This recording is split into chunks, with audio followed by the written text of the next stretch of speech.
Polisi nchini Kenya wametumia mabomu ya machozi kuwatawanya waandamanaji katika mji wa Nanyuki ambao wamekuwa wakipinga ujenzi wa kituo cha karantini kwa Wamarekani walioambukizwa Ebola. Kituo hicho kinachojengwa na serikali ya Marekani kinaendelea kujengwa licha ya amri za mahakama za Kenya zilizopiga marufuku kazi zaidi kuendelea. Kituo hicho kinachopendekezwa cha vitanda 50 katika kambi ya jeshi la anga kimekasirisha Wakenya wengi ambao wanailaumu Marekani kwa kuwaletea hatari ya kiafya ya kuwatunza wale walioambukizwa ugonjwa wa Ebola ambao umelipuka mashariki mwa Jamhuri ya Kidemokrasia ya Kongo DRC na Uganda. Wiki iliyopita, mamia ya watu waliingia barabarani Nanyuki, huku kukiwa na kuongezeka kwa kutoridhika miongoni mwa wakazi, kwani mamlaka za Kenya na Marekani zilithibitisha hadharani kujitolea kwao kwa mpango huo licha ya amri za mahakama.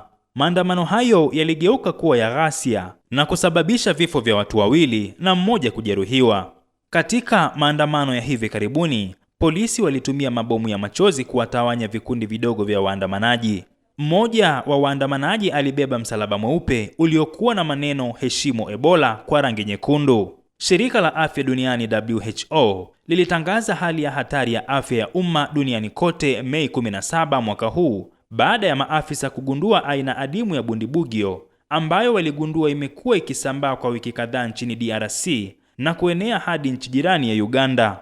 Tofauti na aina ya Zaire iliyozoeleka zaidi, hakuna chanjo au matibabu yaliyoidhinishwa kwa aina ya bundibugyo. Kuna hofu kwamba mlipuko huo unaweza kuwa mmoja wa mbaya zaidi kuwahi kutokea kutokana na kuchelewa kugunduliwa pamoja na kupungua kwa ufadhili wa afya kutoka Marekani na wafadhili wengine wa Magharibi. Mwaka jana, Marekani ilipunguza misaada mingi ya kigeni na kufunga shirika la Marekani la maendeleo ya kimataifa USAID kufuatia kuanza kwa muhula wa pili wa Rais Donald Trump. Utawala wa Trump ulisema hauwezi na hautakubali visa vyovyote kuingia Marekani, tofauti na wakati wa mlipuko wa Ebola wa mwaka 2014 hadi 2016 Afrika Magharibi, ambapo raia kadhaa wa Marekani walioambukizwa walitibiwa nchini Marekani. Kituo cha Nanyuki kimetengwa kwa ajili ya Wamarekani ambao wameambukizwa virusi lakini bado hawana dalili. Wagonjwa wanaopata dalili watapelekwa kutibiwa katika nchi nyingine, maafisa wa Marekani walisema.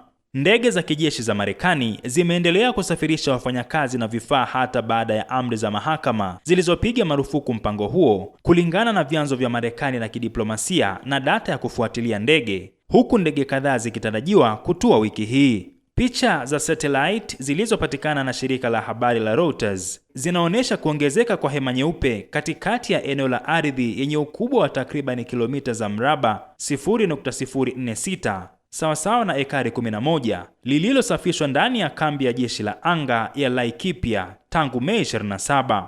Marekani imesema inafahamu changamoto ya mahakama na ilikuwa ikifanya kazi na serikali ya Kenya kutatua pingamizi zozote. Maafisa wa Kenya walisema kituo hicho pia kitawahudumia Wakenya na raia wa kigeni pamoja na raia wa Marekani, lakini maafisa wa Marekani hawajathibitisha hili. Nikiripotia Rubaza Kimataifa, mimi ni Abdul Nasser Mwita.